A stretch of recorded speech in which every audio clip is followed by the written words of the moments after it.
By the end of practice today, Mark Stoops' goal is to get over the hangover of the horrible loss to Florida. It's easier said than done. Who wants to talk about Eastern Michigan? True Blue fans still have a hangover, and it's understandable. Alan Cutler has more on what should never happen again.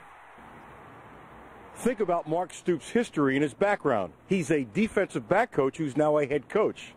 He says never in his entire career, until he came to Kentucky, did he ever have defensive backs line up the wrong way. It's now happened at Kentucky 3 times, twice on Saturday. It's absolutely inexcusable. He takes the blame for the loss, and he should, and he hopes and believes it won't happen again. To have your team lacking organization twice, and it's 2 touchdowns, and you lose a heartbreaker, in some communities, the head coach would be taking a lot of heat from his fan base. Stoops is taking some, but not much. He spent Sunday beating himself up. You beat yourself up either way, yeah, but yes, it is extremely difficult. We worked extremely hard to go out and play like that, and then to have any play that hurts you from winning or hurts you personally. That's the deal with the head coach, that every offense, defense, and special teams play is ultimately under your control. If there's anything positive coming out of the horrible loss to Florida, it's the leadership when it comes to the players. It's the best it's ever been, and Stoops says it's taken 5 years to get to this point. Alan Cutler, LEX, 18 Sports.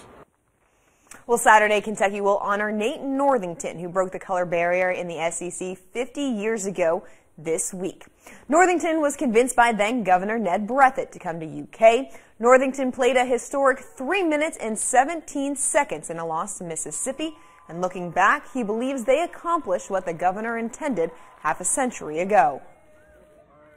What the governor had in mind was to have an integrated SEC. If you look at Mississippi now, if you look at Alabama, if you look at all the sports programs in the country, and especially in the South, you know, from our perspective, when I look back and see that, you know, it was just 2 of us at that time, 50 years ago. I can look at it now, and I go to Mississippi and I see 60% of the team that's African American, and as it is throughout most of the SEC, and it's progress. And of course, don't forget to head to the LEX 18 High School Sports Zone Facebook page to vote for our Game of the Week. We'll be right back.